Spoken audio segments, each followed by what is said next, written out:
Відкриття нового навчального року у кримській родині відбулося у 165-й київській школі. Захід розпочався із гімну кримсько-татарського та українського, а також молитви. Концертна програма складалася з традиційних кримсько-татарських танців, пісень, віршів, а також привітальних слів від гостей свята.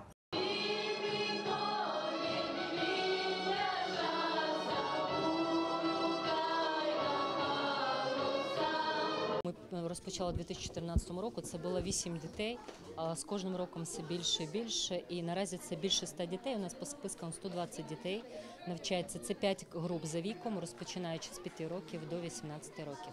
І тут, звісно, задача, щоб діти зберігали свою національну ідентичність, язик, культуру, бит, знали історію, щоб вони могли повернутися на свою родину, не потерявши свою самобутність.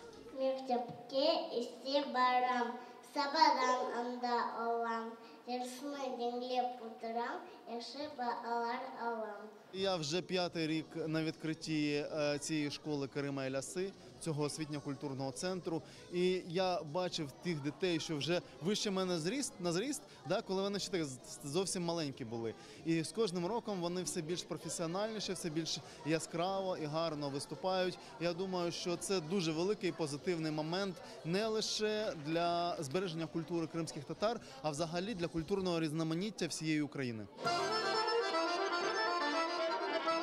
Це 7-й захід для нас, 7-й рік ми працюємо, але для мене і, мабуть, для команди він найскладніший, тому що всі ми бачимо, які в нас проходять в Криму обшуки, арешти. Ми дуже боляче це все сприймаємо і взагалі програму хотіли відмінити, але в нас вже були відправлені запрошені і діти, і ми декілька днів просто для себе думали, чи зможемо ми провести захід. І от позавчора ми змінили програму, жодних веселих пісень не було. Україна виступає гарантом того, що культура кримських татар буде збережена. Оскільки в умовах російської окупації завдається нищівний удар по самобутності, по свободі, по, можна сказати, культурній ідентичності кримських татар в окупованому Криму, Україна має сприяти відродженню і збереженню, розвитку культури мусульманських народів і, перш за все, кримських татар. Мені силу дають слова Нарімана Джеляла. Я для себе всі рішення прийняв,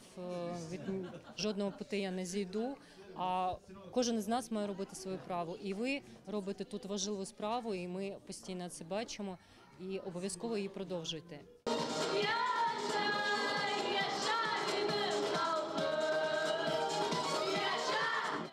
Анастасія Терещук, Максим Терещенко. Новини на Суспільному. Крим.